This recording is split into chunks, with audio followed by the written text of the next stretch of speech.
ইয়াত এই কোৱাৰ্টাৰত থাকি পেলাই মেডিকেলৰ যে কোৱাৰ্টাৰ ইয়াত থাকি পেলাই এই বিদ্যালয়ত পঢ়িছিল আৰু তেখেতৰ ব্ৰাদাৰ এজন আছে গিৰীশ দাস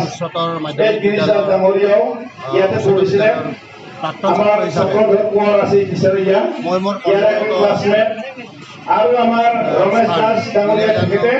আমাৰ এই মালিকদাৰ ডাঙৰীয়া ক্লাছমেট আছিলে 501 আৰু আমাৰ ছাৰসকল অতিক্ৰম কৰি আজি উপস্থিত আছে আমাৰ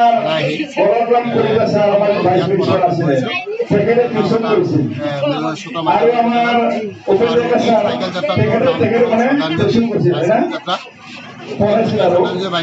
ছাত্ৰ আছে তেখেতৰ প্ৰাক্তন শিক্ষাগুৰুসকলক অৰ্পণ কৰি কৰা হৈছে তেওঁলোকৰ শ্ৰদ্ধা তেওঁলোকৰ সোঁৱৰণত কাৰণ তেওঁলোকে যিটো কাম কৰি আছোঁ সেই কাম কৰা আৰু গঢ় দিয়াত তেওঁলোকৰ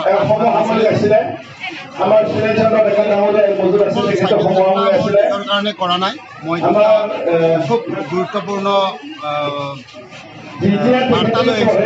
প্ৰথম বাৰ্তাটো মানৱীয় সম্পৰ্কৰ বাৰ্তা আৰু দ্বিতীয় বাৰ্তাটো প্ৰভাৱৰ পৰা আমি কেনেকৈ বাচিব পাৰোঁ আমাৰ কৰণীয় কি দুটা বাৰ্তা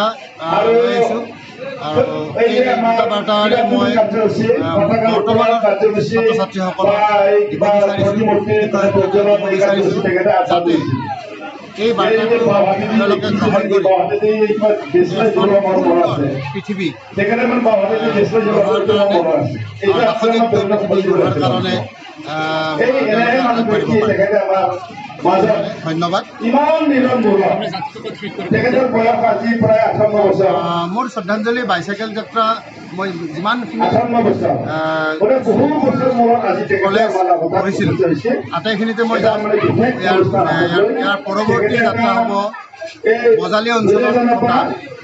বৰমাণিকপুৰ নিম্ন বুনিয়াদী বিদ্যালয়ত মই অৱতীৰ্ণ হ'ম 22 তাৰিখে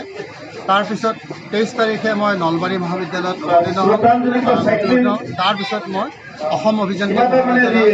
23 তাৰিখে আবেলি সন্ধিয়া সেই যাত্ৰাটো সমাপন হ'ব